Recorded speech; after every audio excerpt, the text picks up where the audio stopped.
میرے دادا پیر حضرت مفتی محمد شفیع صاحب رحمۃ اللہ علیہ، جنہوں نے معارف القرآن لکھی ہے،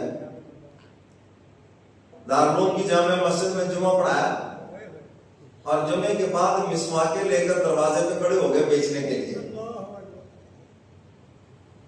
اچھا میں یہ کام کروں تو میرا خیال ہے آپ اتنے فتوے لگائیں کہ شاید کو 10 کتابیں لکھی ہیں۔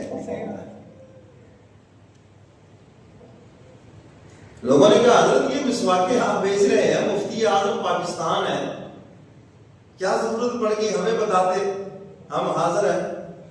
حضرت نے فرمایا فی الحال مسواکیں لے لو پھر میں بتاؤں گا۔ جب ساری مسواکیں بیچ ان کا حضرت بتائیں آپ، فرمایا حدیث مبارکہ میں ہے کہ سچا اور دیانتدار تاجر قیامت کے دن نبیوں کی صفوں میں کھڑا ہوگا۔ میں اس فضیلت کو حاصل کرنے کے لیے یہ مسواکیں بیچ رہا ہوں۔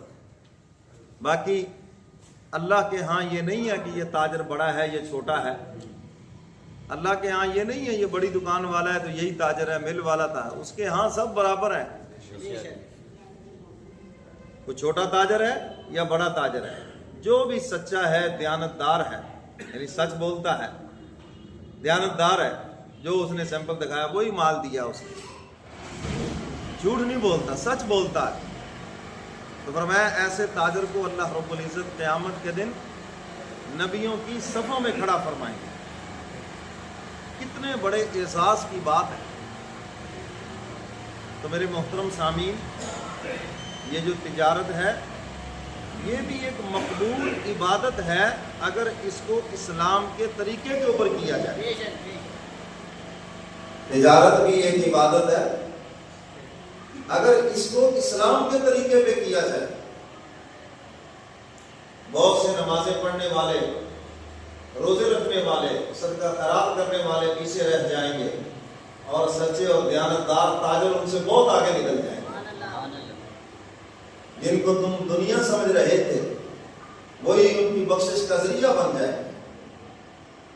تو میرے محترم سامعین، کتنے ممالک ایسے ہیں جہاں پر حضرات صحابہ کرام نے تجارت کی ہے، کوئی وہاں پہ تبلیغ نہیں کی، صرف تجارت کی ہے، اور لوگ ان کی تجارت دیکھ کے مسلمان ہو گئے۔ یار یہ لوگ کون لوگ ہیں جو اتنے سچے ہیں، کون لوگ ہیں جو اتنے کھرے ہیں، اور پھر سودا صرف لے جاؤ، پسند نہ آئے کوئی کٹوتی نہیں کرتے، واپس کر لیتے ہیں۔ اور یہ تو ہمارے نبی کا حکم ہے، فرمایا جو مال بکنے کے بعد واپس آ جائے نا، خوش دلی سے اس کو رکھ لو، اس میں تمہارے لیے بڑی برکت ہے، وہ انشاءاللہ تمہارا مہنگا بکے گا، اور بہت سا جو تمہارا مال پہلے روکا ہوا ہے بس اس کے ساتھ لگنے کی دیر ہے، جو ان کو بھی ساتھ لے جائے گا، تجربہ کر لینا۔ اور ہمارے ہاں کیا لکھا ہوتا ہے، خریدا ہوا مال واپس نہیں ہوگا، ہوتا ہے یہ اتنے % کٹوتی ہوگی، یہ مسلمان کی شان ہے، سیب دیتا ہے اس کو؟ نبی کا کلمہ پڑھنے والا اور نبی کے حکم کے خلاف کر رہا ہے۔ حضور فرماتے ہیں وہ مال برکت والا ہے جو واپس آ گیا، اب یہ پہلے سے زیادہ برکت سے بکے گا، اور جو رکاوٹ ہے دکان میں اس برکت والے مال کی وجہ سے وہ بھی نکل جائے گی۔ ہم سمجھتے ہیں بھائی یہ اب نہیں واپس ہو گیا جی بس ہے، یہ ہے میری اور آپ کی عقل کی سوچ، اور اس طرف ہے نبی کا فرمان۔ ہمیں اپنی عقل کے مطابق نہیں کرنا چاہیے، ہمیں وہ کرنا چاہیے جو ہمیں ہمارا نبی حکم دے رہا۔ تو جی بات سمجھ آ گئی؟ کیونکہ آپ زیادہ تر تاجر حضرات ہیں، آ چکے زکوٰۃ کے چند مسئلے ہی بس عرض کروں گا، اس طبیعت بھی تھوڑی سی ناساز ہے، انشاءاللہ آپ حضرات دعا فرمائیں گے، اللہ فضل فرمائیں گے۔ تو میرے محترم سامعین، سب سے پہلے یہ ہے کہ زکوٰۃ، صاحب زکوٰۃ کون ہے؟ کون آدمی جو زکوٰۃ دے گا؟ جس کے پاس 52.5 تولہ چاندی ہو، یا اس کی ملکیت سونا ہو، یا اتنے پیسے ہوں، تو وہ صاحب نصاب ہے، وہ زکوٰۃ دے گا، زکوٰۃ لے گا نہیں۔